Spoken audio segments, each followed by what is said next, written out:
So, hello and welcome everyone at our webinar of today.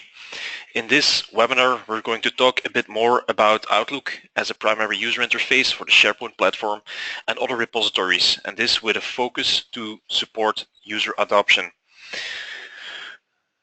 Today's session is hosted by Transform Data International. For your information, Transform Data is a partner and a distributor of the Repstor products in the Benelux and Nordics. Repstor is a UK-based software company with a focus on developing products that help companies drive ECM adoption. So hi everyone, I'm Walter Henraert from Transform Data, and today I will be hosting this session. I am a SharePoint solution architect with many years of experience in various ECM projects, mainly based on the Microsoft SharePoint platform. So let's say I'm an ECM specialist. If you look at today's agenda, in the first part of this session I will give a brief overview on why the Outlook interface is important and how we solve a number of common challenges by using the Repstor product line. Hereafter I will give a live demo of the Repstor product suite, and after this demo we will collect all the questions you can fire at us during the presentation and we will try to answer them.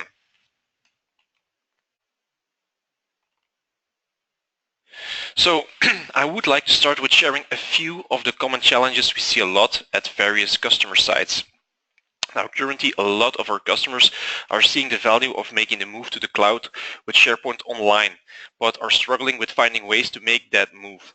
So what's so different in the cloud? Well, in order to support true multi-tenancy and to ensure instability, Microsoft has introduced a new add-in model to deliver customizations on SharePoint. So this raises some challenges. Now organizations are figuring out how they can use that add-in model or that apps model together with the client-side object model to fill in the functional gaps they currently have to support SharePoint governance and compliance. And related to general migration scenarios, how do we deal with very large volumes of information where the training is too costly to do a big bang migration? Another issue we see a lot of companies are struggling with the timelines of ECM delivery service that support the creation of new collaborative areas. Virtually every company we see has responsible for this service, but users always seem to complain that the delivery process takes just too long. And of course, related is information management in general, which is an issue because nearly all user information is stored forever. Once a project is complete, nobody cares whether or not the information is archived or the information retention periods are respected. So deploying and enforcing consistent policies and records management is every time a challenge. We see also a lot of challenges relating to users and their adoption because some basic needs are just not met. Frequently end users are often not happy when they need to trade their traditional file shares in with SharePoint web interfaces. A web interface for an end user who is used to work with file shares just doesn't work. We also see situations where information is on multiple repositories, like file shares or older versions of SharePoint systems. And often we see the need for full offline working for employees on the road. But most of all, what we see is just a simple need to file information straight from email clients to SharePoint and conveniently access that information back. So all of these issues can be resolved by the Repstor product suite. All of the top challenges, the challenges in the top, can be solved by having a flexible provisioning solution. And this is addressed by the Repstor Custodian product, what we will show in today's demo. Another adoption on the adoption sides, the Repstor client products can give users great productivity while ensuring that they do the right thing in regards to compliance and get relevant content filed correctly. And this is addressed by the Repstor Affinity and Assist product that we also show in today's demo. Now, market research points out that within organizations, next to the primary software systems like ERP, Outlook is still the #1 application where information workers spend a lot of their time working in. It's the application that is always open on the desktop with many users. Furthermore, Outlook is the application where all unstructured information comes in. So it makes perfectly sense to use Outlook as a primary user interface to make connection to your ECM systems.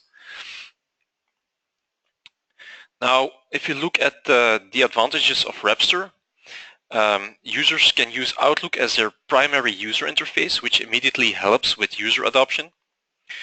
Furthermore, the product integrates with Office applications like Word, Excel, and PowerPoint, so users can look up and file information from other tooling. With Repstor, we have multi-repository support, which means that we can connect not only to SharePoint, but also to, for instance, OneDrive Personal, OneDrive for Business, and also Box or Dropbox or frequent used file shares, and many other platforms. We've got a whole range of platforms we can connect to. By connecting to these multi-repositories, we can simply move or copy documents between repositories.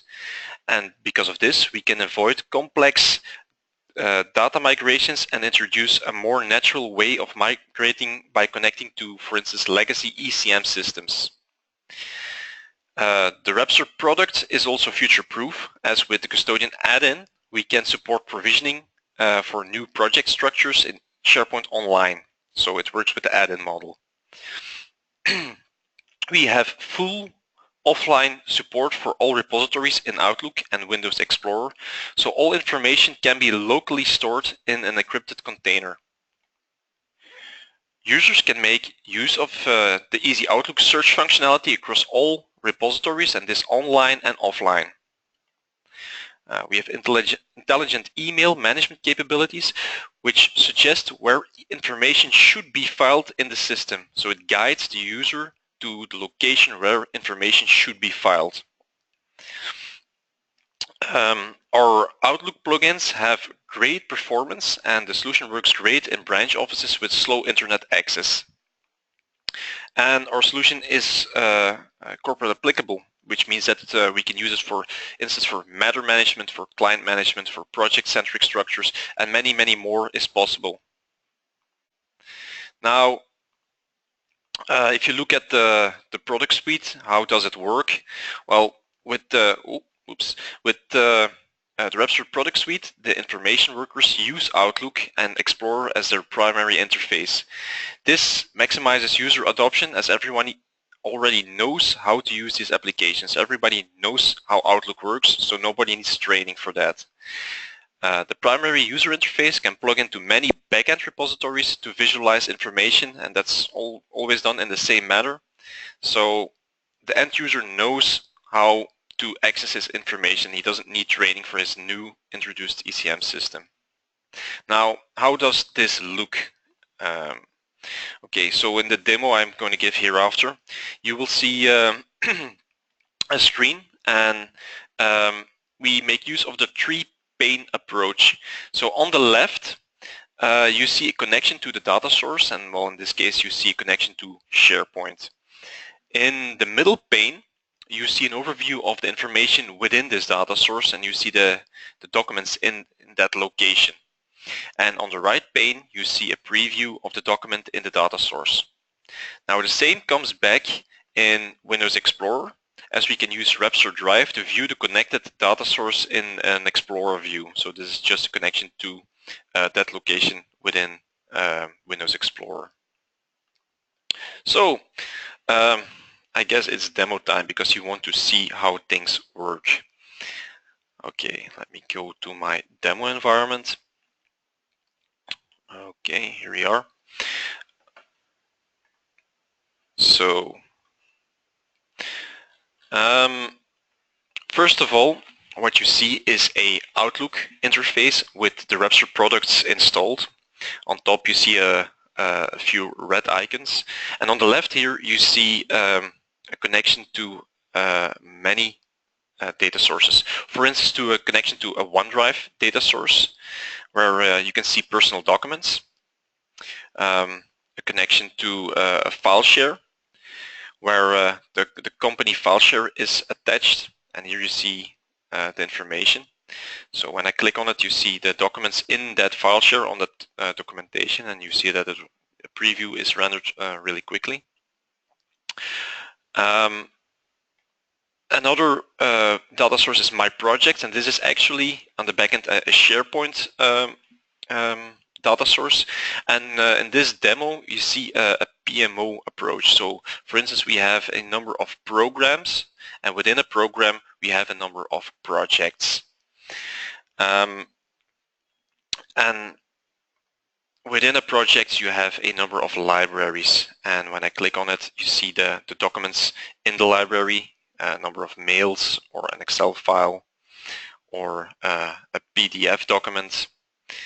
And you can see that you can really browse quickly through the data. Now, what we can do is we can also show metadata. For instance, project name and project owner and project manager is all metadata. Now, when you make the screen a bit smaller, you see that the columns disappear and you get metadata below the document. So what you also can do is make use of sorting. So you can sort on all metadata fields, and you can also make use of grouping and all the stuff like that. So what happens is once you connect to a SharePoint location, all the metadata information is synced to SharePoint and is also stored together with the document in an offline version. So also offline, you have your metadata available. Another nice thing you can do is that well, all the standard Outlook functionality works. So you can add a location to your favorites, and then it appears in your favorite pane on top of the location. So at all times, you can just add items to your favorites. Many users use links to favorite locations. It's very handy. And as I mentioned, everything is offline available. So if you have this on your laptop and you break up your internet connection, it just keeps on working just like your email. Now, when you click on a document, for instance, a Word document, you have a number of buttons on the right. You have View Document. That's what it says. It opens Word and in a view. But you can also edit the document. So if you edit the document, you can make a simple change to the document. Let's make this black. Save, and a new version will be stored to SharePoint. So if we want to go to SharePoint, I can right click and say Open Location, and you will see that the SharePoint location is opened. In this case, we connect to a SharePoint Online environment, and well, this is the new way that things are showed in SharePoint. So we can also return to the classic SharePoint user interface, and then you see that a few seconds ago this document was uploaded. All right. Another thing we can do is Repstor has functionality to make use of templates, and in contradiction to the standard SharePoint functionality, we don't need to attach it to one single content type. So you can push out a number of templates within the organization, and everybody can use it, and even offline they're available to start with a new document. So for instance, project preparation, and when I click OK, the Word template is being opened, and I have my my available documents. So when I save it, the document is being saved, and a new version of this document is being showed. So you see that the version is being stored. What we also can do is we've got very nice features that we can convert a document to PDF. When I click on convert to PDF, PDF of the document is being stored. and being added to SharePoint. And you see the pop-up coming, and it's being uploaded to SharePoint, and it's a very easy function to convert a Word document to PDF. Furthermore, the right-click menu you see here, we've got an extensibility, so we can add a full range of options. So if you want a specific functionality or plug into other systems, we can make very easy shortcuts by adding extensibility to the functionality of SharePoint.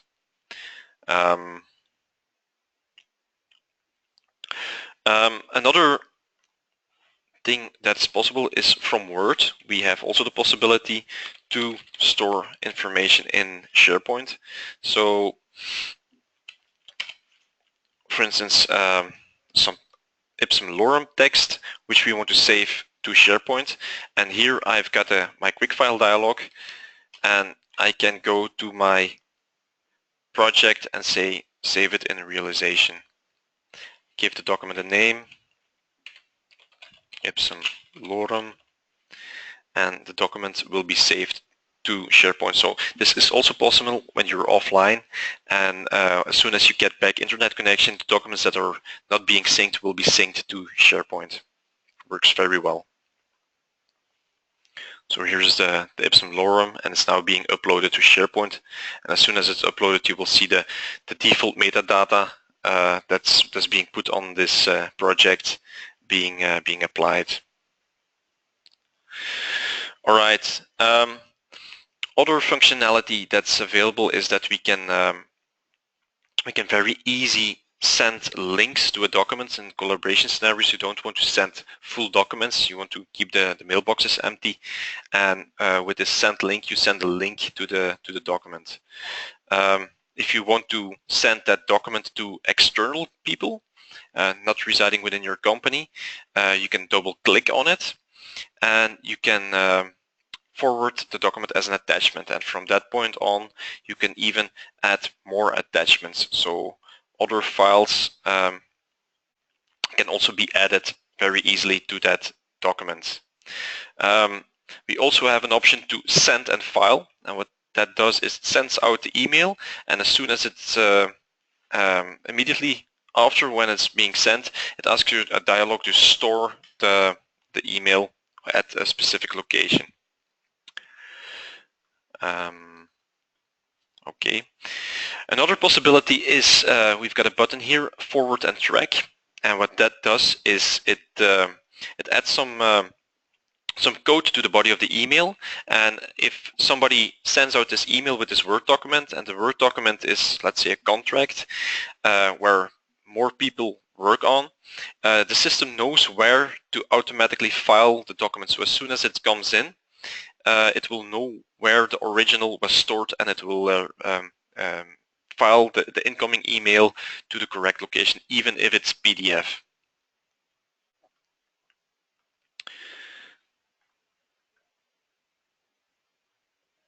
So for incoming emails, how does that work? So you have an email, and what we can do is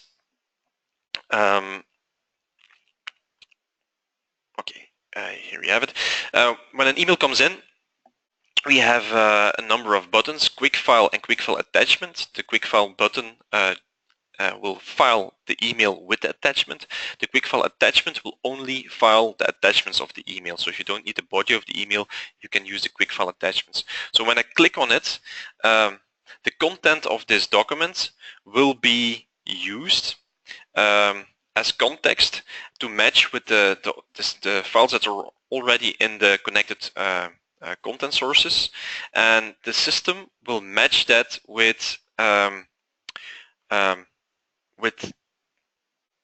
content already in the system. So for instance, in this case we have project realization document draft. It will say, hey, the probability is high that it will be matched to this location, and well, that's correct. So this content belongs to this location, and that works fairly well. And here we can decide to copy or to move the email to this location. So when we click on copy, the email will be filed to that location. And as soon as it's filed, let me check. There we go. It will upload the document to SharePoint.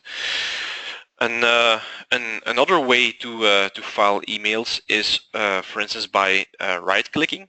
So by right-clicking, we can make use of the option Move or Copy. And let's copy the document. And as soon as we copied it, the system says immediately that it's filed, and it will also know at what location that it's filed. If we file things twice, let me show that, copy and copy again, the system will give a pop-up that there is already a duplicate in that same folder. So if people file, for instance, things twice, the system will give a notification. By the way, the filing dialog will also apply for the colleagues that make use of the same Repstor install base and are connected to the same repository. They also will be notified when an email is filed. So, for instance, when you're in CC, the system will know that something is filed. We also have things like mandatory metadata. So yeah, I don't have one here.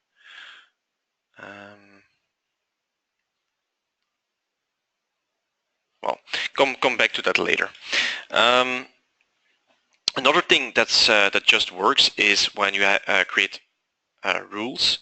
So you can create automatic rules that if an email is from somebody, everybody knows how our rules work, you can move it to a certain folder, and you can just move it to your connected repository. So in this way you can automatically move information to SharePoint.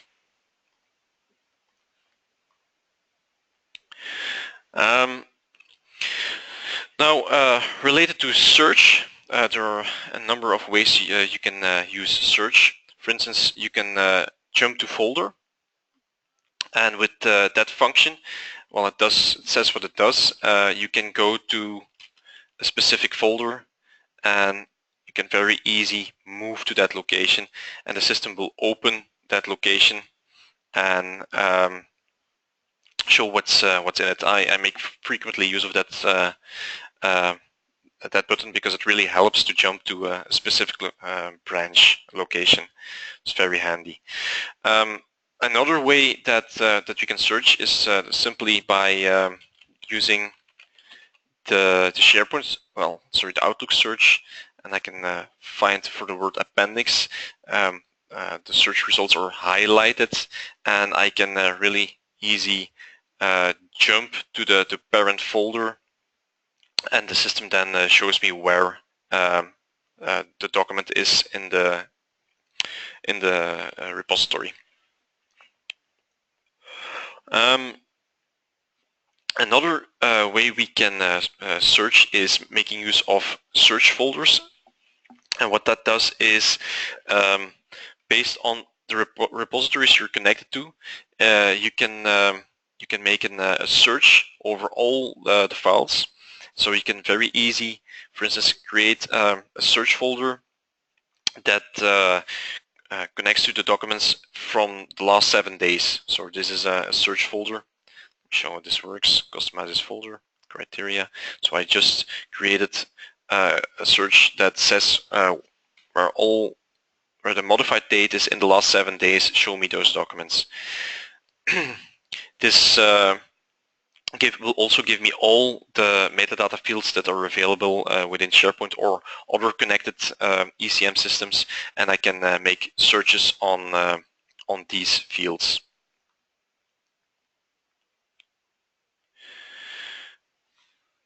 Okay.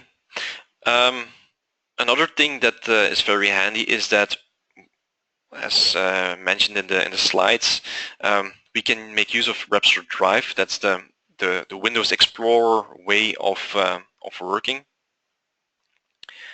So at all time I can show a repository search, and if I go a little bit higher, you see the programs, you see the projects from SharePoint, but also from other repositories. So also my file share, also my OneDrive is available from this location. It can be very handy for instance, when you save something from, let's say, Notepad, and you want to save something. So I don't have any plugin here, but I can still make use of Repstor Drive.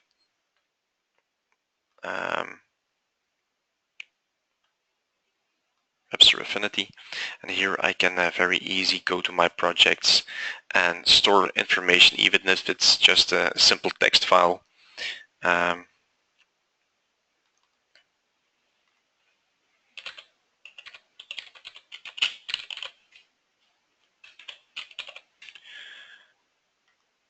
Save it, and the document is saved to the repository.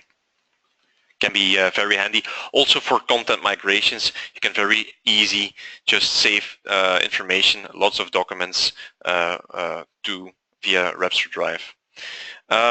Another thing which I didn't show yet is that we can very easy copy quite large sets of information between data sources.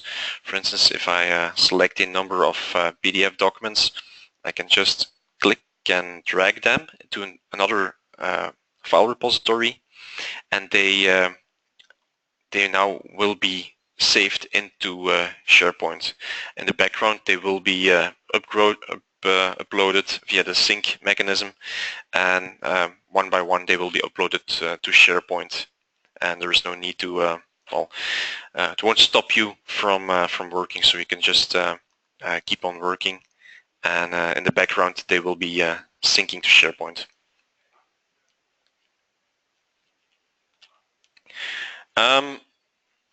Now you might ask yourself, how do we get this information into SharePoint? Now there are a number of ways. We can use the Repstor repositories. Here they are, Repstor repositories, and here I can search for a specific location. Search, and here it will make use of the SharePoint search, and it will give me all the locations back that has FoxLab in its list. That can be a list, a site, a document library, and I can add the repository to this list, and I can simply add it to my projects.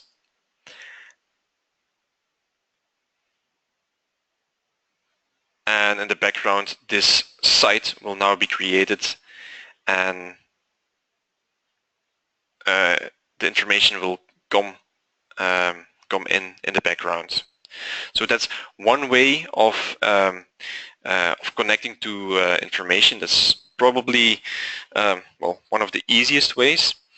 Another way we can use the simple button of SharePoint. So if you install Repstor and you make use of the Connect to Outlook button, the system will go to Repstor, and it will open the repository from Repstor. So that's another way that that it works. So you see in the background all these documents are coming in. Another way to connect, and that's how Custodian comes into the picture, is with syncing to sites. So I've got a number of buttons here that says create projects or my projects. Now when I click on my projects, you will see an overview of all the projects I have in my repository. So when I want to remove a specific repository, I can just remove it and say okay, goodbye, and the information set will be removed from the user's Outlook interface. Now I've got a connection to all my projects, and here I can connect to other kinds of projects I want to get the information in, and I can click on add to my projects, and at this point in the background this information will be added to my Outlook interface. This is a very user-friendly interface to connect to information sets. Another thing I can do is create new information, and for instance for a specific program, information and communication, I can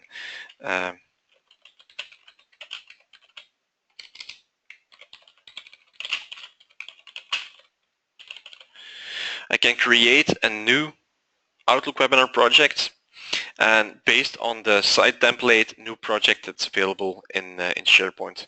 I didn't define any, I did define metadata on it, so I can define default metadata. It's based on default metadata of SharePoint. Okay, so I can give some default metadata, save, and I can simply create a new project. So in the background, a new project will be created. It's scheduled for doing that. And in the background, the provisioning engine will create a new project site. It will create all the libraries within that project site. It will set all the security. It will define all the content types. You can imagine that this takes some time, and it's scheduled to do that, and the user doesn't need to wait for it. It's being done in the background. It can take up to a number of minutes, and as soon as it's created, the Repstor functionality will push this site into the user's interface. And I forgot to mention that if you insert interested parties, all the persons that you will enter here will not only get access to this project, but also get it into their Outlook interface. And this can be users, but this can also be groups. So I don't know, I think I've got an IT group. This can be SharePoint groups, this can be security groups. So in this way you can really easy give access to users for a specific newly to create site. So a last thing to maybe mention is that we can also add status information and tasks to SharePoint, and we can really easy with the search folder functionality create overviews of statuses for projects, and then this way users can see how far that a specific project is created within their Outlook, so they don't need to go to their web interface for that information. You can also get an overview of all the tasks per project and who is working on that. Can be really handy. By this I can show that Repstor is also has the ability to sync information not only with libraries but also with lists. So in a nutshell, this was the functionality of Repstor. For specific customer cases, we did many customizations, so we can integrate with many systems. But for now, that's the things I wanted to show to you. Maybe if there are any questions, people can ask with the questions dialogue, and I will try to answer them when they come in. Okay, I've got one question coming in. can other users see if an email is filed, and can they see to what location the item was filed to? Okay, so yes, when a user, let me show that. So when a specific email is filed, a user can always see to what location the email is filed to, and a user can also see by the category that it's filed. So imagine that I get me and my colleague get an email, and my colleague is on CC, and she files the email. I'll also get the category filed as soon as the system does a sync, so I know that she filed it. Okay, any other questions?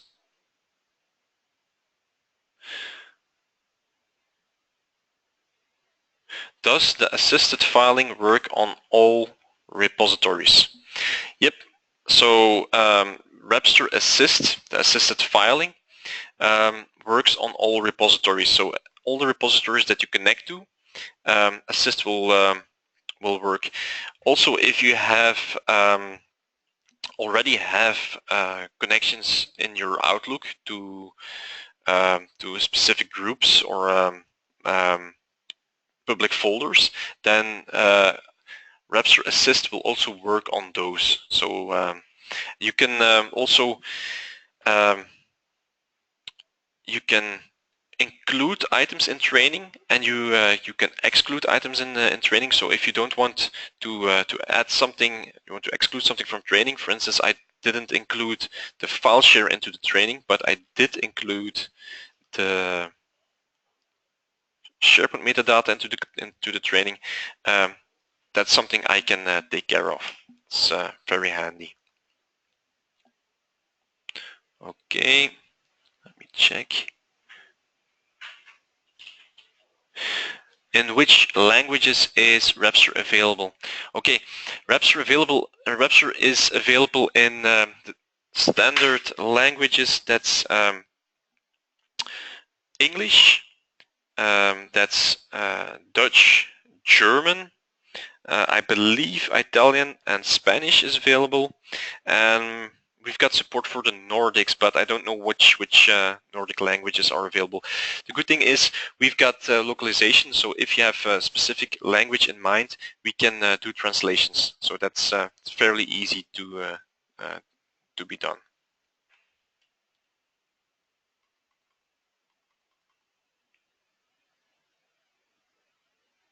Okay, we've got another question coming in. Can users create their own predefined project sites without the need of an administrator? Okay, so yes, what we can do is, that's the custodian part of Repstor. With custodian, end users can create new projects or programs or whatever kind of sites with the click of a button. So with the click of a button, they can just create a new site, and what we can do, if it's requested, we can add a process to it that somebody needs to approve it before it's created. But actually, at the click of a button, a new site can be created, and the user doesn't need to wait for someone in the organization to create it. So the IT department is relieved from creating new sites on SharePoint.